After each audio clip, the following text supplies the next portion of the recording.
Bonjour à toutes et à tous, mon nom est François Parlant et aujourd'hui je vous montre comment faire des requêtes entre plusieurs tables, comme ici, entre des étudiants qui font des dépenses dans certains pays. C'est parti! Voici une table des dépenses avec le prénom, le nom et le numéro de téléphone de la personne qui fait cette dépense, le montant et le pays dans lequel cette dépense a été faite, le pays et sa capitale. Cette table a l'air bien organisée, en tout cas, elle est très lisible pour les êtres humains. Malheureusement, elle présente de très sérieux inconvénients lorsqu'on a besoin de gérer beaucoup de données.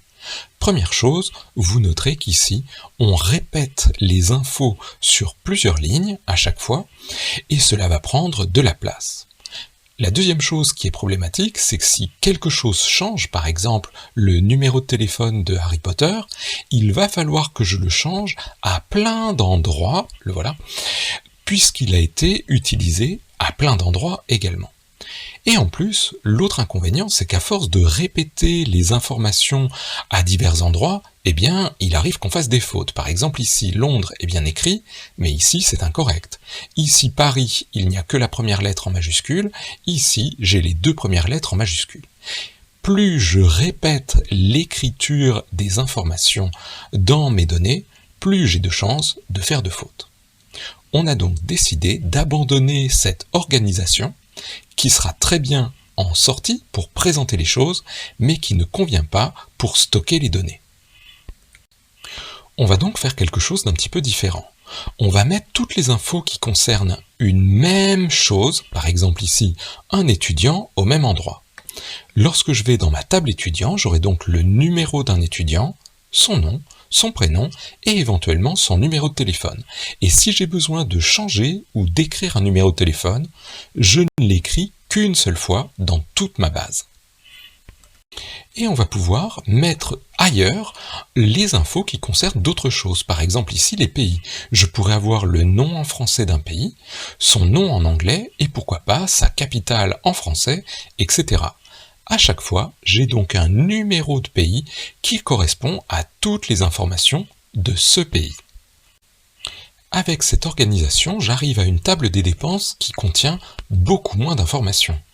J'ai le numéro de la dépense, j'ai juste le numéro de l'étudiant, pas besoin de répéter le reste des infos, j'ai le numéro du pays, pas besoin de répéter les autres informations, et bien sûr, j'ai le montant. Vous aurez compris que cette présentation est beaucoup plus efficace puisqu'elle évite les redondances et elle évite les erreurs.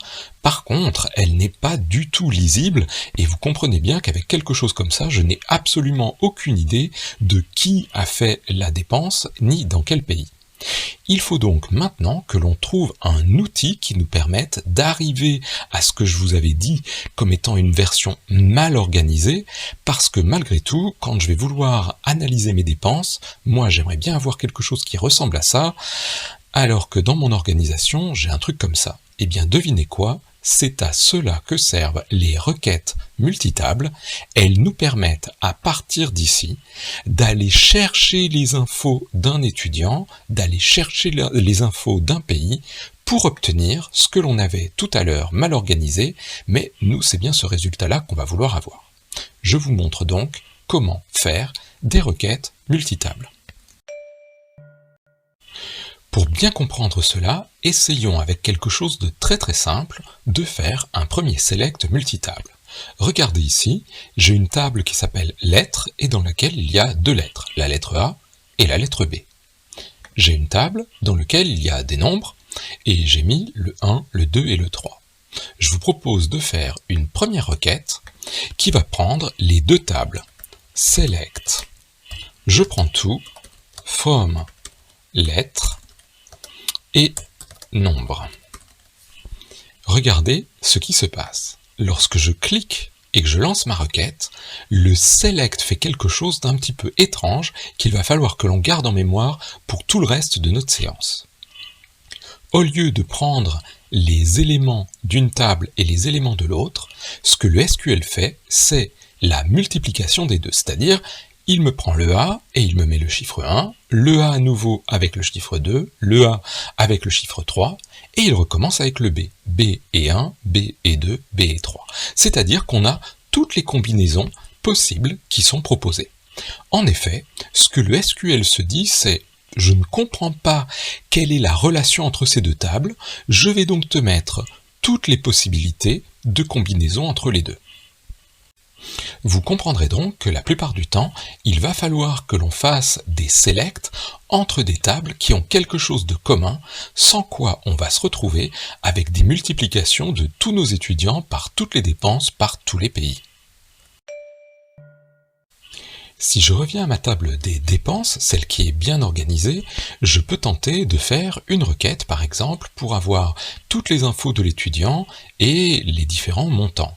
Cette requête pourrait être quelque chose comme, alors non pas select to mes nombres, mais quelque chose comme select to from dépenses et étudiants. Nous allons voir ce que cela va donner. Je clique pour lancer ma requête et comme on vient de le voir, j'ai la multiplication de tous les étudiants par toutes les dépenses, cela ne m'aide pas du tout. Je dois aligner les infos, c'est-à-dire indiquer au SQL quelle est la relation entre mes deux tables. Ici, dans ma table des dépenses, j'ai une colonne qui contient le numéro de l'étudiant. Et dans ma table des étudiants, j'ai une colonne qui contient aussi le nom des étudiants. C'est ma colonne ID. Il faut donc que dans ma requête, j'explique au SQL que la colonne étudiant de la table des dépenses contient la même chose que la colonne ID de la table des étudiants. Comment faire? Je vous montre tout de suite. Dans ma requête, je vais mettre un where, et si vous avez envie pour y voir un peu plus clair, je vais le mettre sur la ligne d'en dessous. Where, dans la table des dépenses, la colonne étudiant est égale à ce qu'il y a dans la table des étudiants, dans la colonne ID. Maintenant, lorsque je lance ma requête, j'ai bien les éléments concernant mon étudiant qui apparaissent et les éléments concernant sa dépense. Les lignes ne sont pas multipliées, j'ai bien une concordance qui a été faite entre mes deux tables. Attention, maintenant, si j'ajoute une nouvelle table, par exemple la table des pays, et que je lance ma requête, que va-t-il se passer? Je clique, et bien sûr, vous l'avez compris, les dépenses que j'avais auparavant ont été multipliées, répétées, autant de fois qu'il y a deux pays différents dans ma table des pays. Cela devient donc impossible à gérer.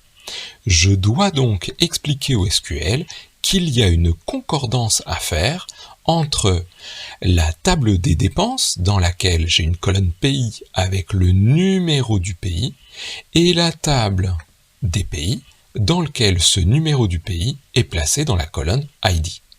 Je vais donc pouvoir aller dans mon SQL, je vais ajouter une condition avec tout simplement un end, puisque j'ai déjà le where qui démarre la liste des conditions, et ici, je vais expliquer que dans la table des dépenses, il faut que la colonne pays soit égale à ce qu'il y a dans la table des pays dans la colonne des ID.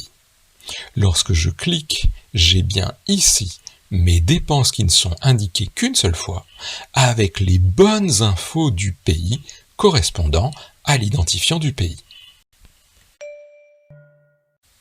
Il y a donc trois parties importantes à faire lorsque vous faites des requêtes multitables. D'abord, vous devez décider de ce que vous cherchez à l'endroit où vous le cherchez, c'est-à-dire la liste des tables. Ensuite, vous avez une partie où on va faire la concordance entre chacune de ces tables. Il faut qu'il y ait au moins une colonne commune entre chacune de ces tables. Ici, vous voyez, j'ai trois tables, j'ai donc deux relations. Et après ça, vous pouvez faire toutes les conditions ou tous les travaux que vous avez envie de faire. Par exemple ici, je pourrais dire « je veux seulement celle dont le montant est supérieur, je ne sais pas, à 50 ». j'ai bien ici la liste qui est réduite puisque j'ai dans la partie des conditions les éléments qui font que je n'ai que ce qui est supérieur à 50.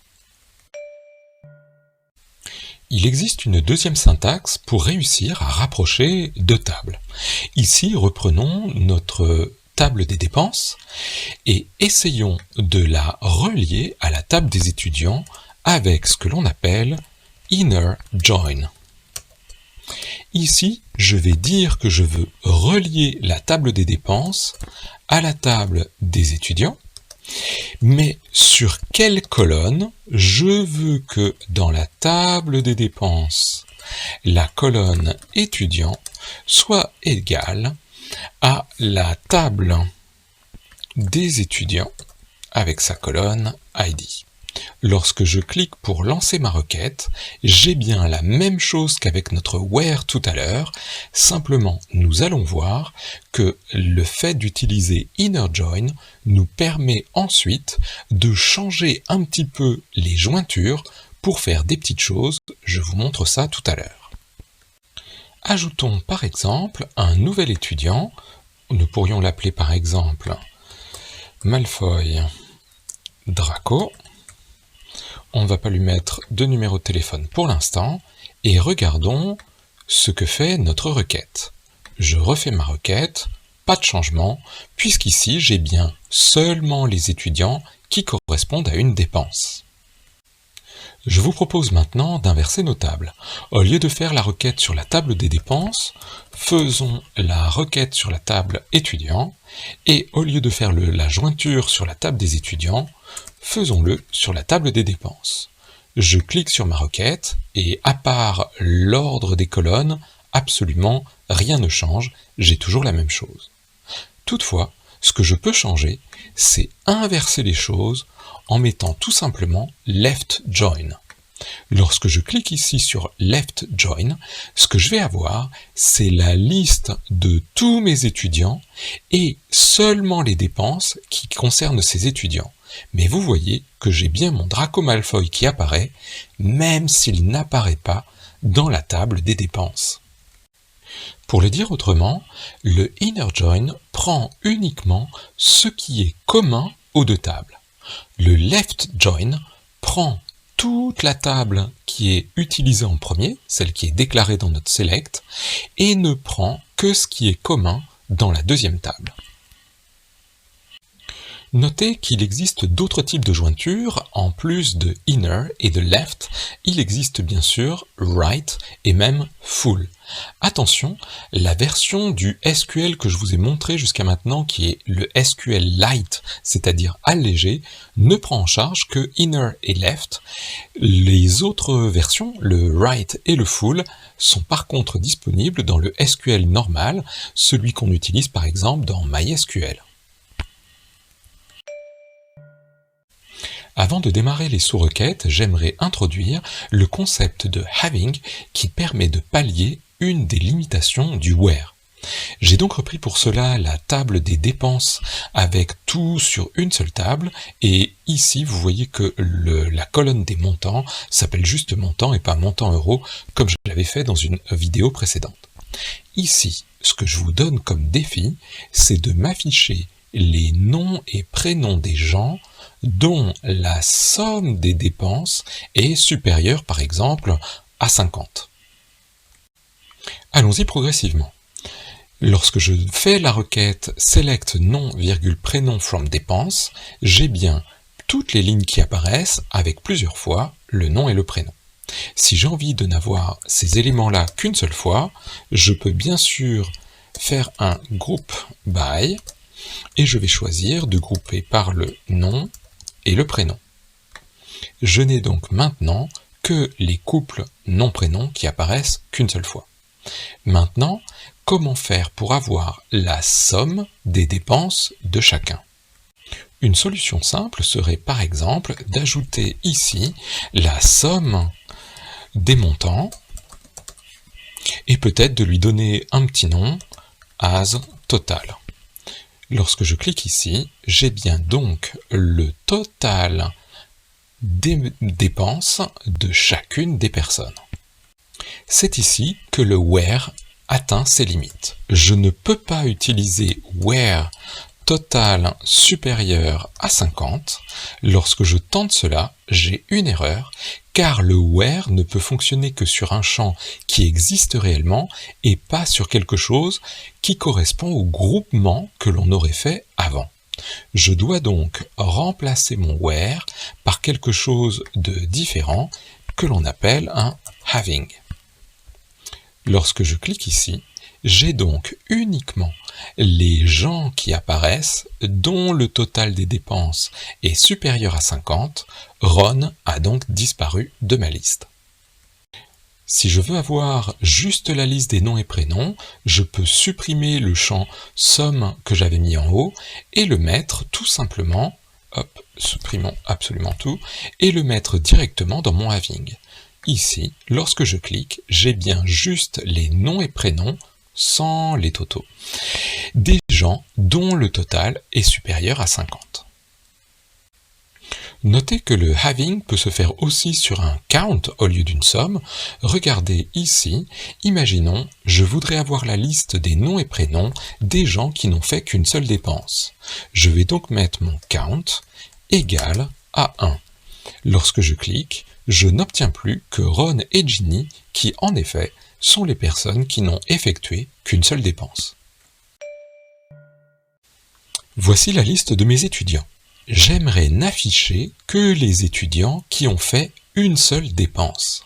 Je vais donc aller d'abord faire une liste de mes identifiants d'étudiants dans la table des dépenses qui n'apparaissent qu'une seule fois. Cela est plutôt facile et je pense que vous commencez à connaître la syntaxe qui correspond à cela. Je fais mon select, je vais prendre la colonne étudiant de ma table des dépenses. Je vais lui dire que je veux regrouper ça, bien sûr, par étudiant, dont having, le count qui est égal à 1. J'appuie ici et voici la liste des identifiants qui n'apparaissent qu'une seule fois. Je peux maintenant faire le select de mes étudiants.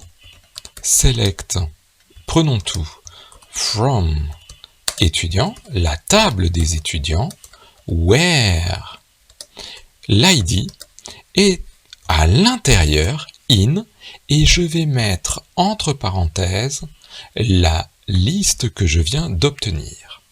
Lorsque je lance ma requête, j'ai donc bien tous les éléments de la table des étudiants, dont l'ID de la table étudiant se trouve dans la sous-liste qui correspond aux étudiants dont les dépenses ne sont faites qu'une seule fois. Il est bien sûr tout à fait possible de faire l'inverse, soit en mettant ici différent de, soit en mettant tout simplement not in, et lorsqu'on lance la requête, on a donc l'inverse, les gens qui n'ont pas fait qu'une seule dépense. Et bien voilà, j'espère que vous aurez apprécié ce petit tour de découverte des requêtes sur plusieurs tables. Bonne continuation, à bientôt, au revoir.